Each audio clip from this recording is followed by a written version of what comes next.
স্ত্রী বেপর্দা যে বেড়ার, এই অপদার্থ স্বামী, তেও জাহান্নামে, বেড়িও জাহান্নামে, কোনো সন্দেহ নেই,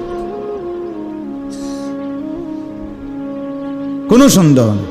যার মেয়ে বেপর্দা, যার মাই আরেক ফুলার লয় কথা কয়, প্রেম করে, নষ্টামি করে, এই অপদার্থ বাপ, এতেও জাহান্নামী, তেও জাহান্নামী, মাইয়াও জাহান্নামী। বলে তো আমি কিতা করুম, কথা না হলে তো আপনি ছেড়ে দেন পরিচয়, বাপ সন্তানের পরিচয় ছেড়ে দেন, আলাদা করে দেন। তুই আমার ছেলে না, আমি তোর বাপ। সমাজ মানবুনি, আর সমাজ মানবুনি পরে, আল্লাহ মানবুনি আগে, হেডা না করবেন। কথা বোঝেন নাই আপনি? সমাজ নিয়ে আপনার বিচার করবো হাসরের ময়দানে না আল্লাহ? তো আখেরাতে আপনি কি সমাজের মুখে দাঁড়াবেন না আল্লাহর সামনে দাঁড়াবেন? তাইলে তাইলে বলেন, বুঝতে চেষ্টা করেন, বুঝতে চেষ্টা। নিজের প্রয়োজনেই সন্তানকে ফিরাইতে হবে, আমার বাঁচার জন্যই আমার ছেলেকে কি করতে হবে, আমি ফিরাইতে হবে, আমার বাঁচার দরকারে। ওই যে বললাম, নবীজি বলছে, বুখারী মুসলিমের হাদিস, প্রত্যেকেই তার অধীনস্থদের ব্যাপারে হাসরের ময়দানে কি হবে, জিজ্ঞাসিত। নিজের অঙ্গ প্রত্যঙ্গগুলোও জিজ্ঞাসিত হবে।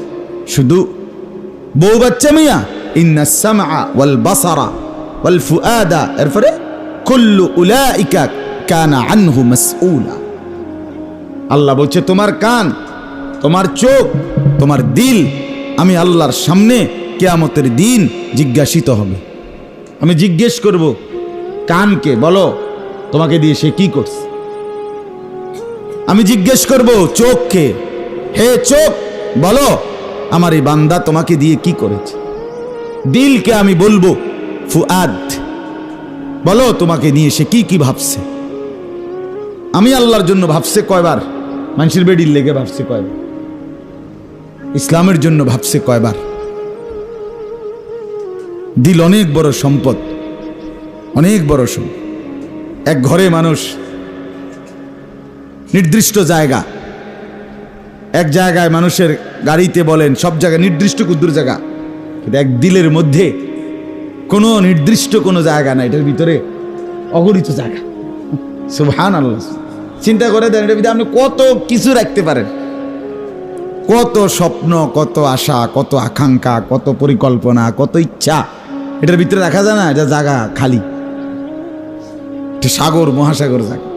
সুবহান। এই জন্য আমরা আমাদের জীবনের প্রতি নজর দিতে হবে, আমাদের আল্লাহর সাথে সম্পর্ক মিলাইতে হবে এবং গুনাহমুক্ত জীবন গড়তে হবে। এছাড়া আমাদের উপায় নেই। দুনিয়ার নিরাপত্তা কসম ঈমান আমলের উপরে।